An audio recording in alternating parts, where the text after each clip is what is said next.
my past videos, I've talked a lot about how to find jobs in Germany, but something I've not covered so far is red flags that you should look out for, because I don't want you to simply find a job in Germany. I also want you to find the right job in Germany, right? A job that you really like and that you're happy with. And for that, I think it's helpful to look out for some red flags.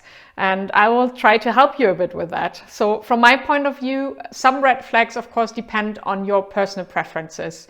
So you know yourself best. There are maybe some things that may be more important to you than to others who are looking for a job. That's a bit up to you, personal preferences. But on top of that, of course, we have these typical red flags that may be applicable for all kinds of jobs. And I know that sometimes it's a bit difficult to figure them out if you are applying for jobs in a foreign country. So this is what I'm trying to help you with in this video. One of the first things I would always do would, of course, be to do some online research. So check out ratings on Kununu and Glassdoor or Google or somewhere else and see what other people have to say about the company. If you find a lot of bad reviews, maybe a red flag.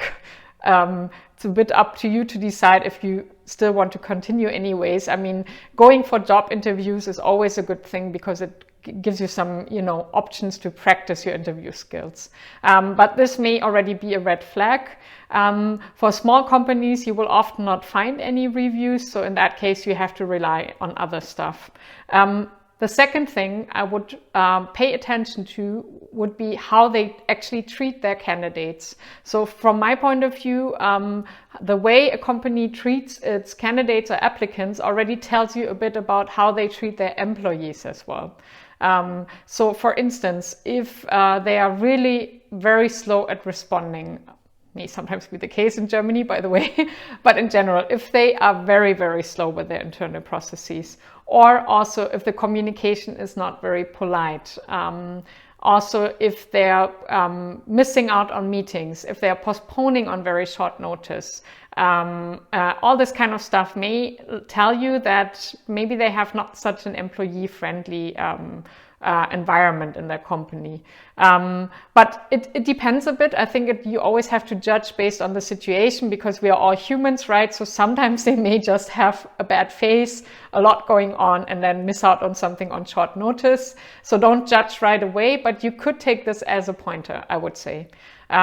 Also, you could pay attention to how they treat you in the interview. If you don't feel comfortable in the interview at all, for instance, if they ask you a lot of interview questions that are off limits, by the way, I did a video about that, I'll link it here, that is really a red flag from my point of view. Also, if you don't really like the person's interviewing you, like not at all, then for me, that would tell me that you are probably not a good fit for the company. So that would be a red flag too.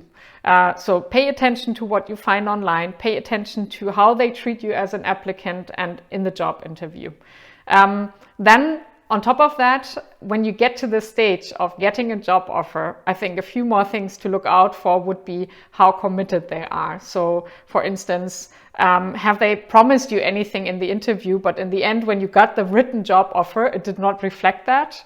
Then maybe they're promising you more than they will actually deliver. So for instance, if they promised you, you will have the best experience here, you will get a lot of bonuses, it's going to be incredible, blah, blah, blah. But then in the end, you get a very lowball salary offer and no benefits at all. Well, that would, be kind of a red flag for me, probably. For that, you can take a look at my previous video where I talk about lowball salary offers and how to handle them. So that could be a pointer as well. So if they are not sticking to the stuff they promised you, and also if they are giving you a very, very lowball salary offer, I think that would not be a good sign.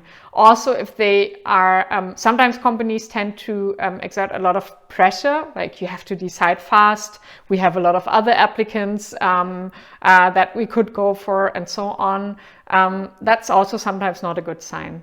But these are just a few things that I can point out. Maybe you have other red flags that you are watching out for, so do let me know. I'm always eager to learn.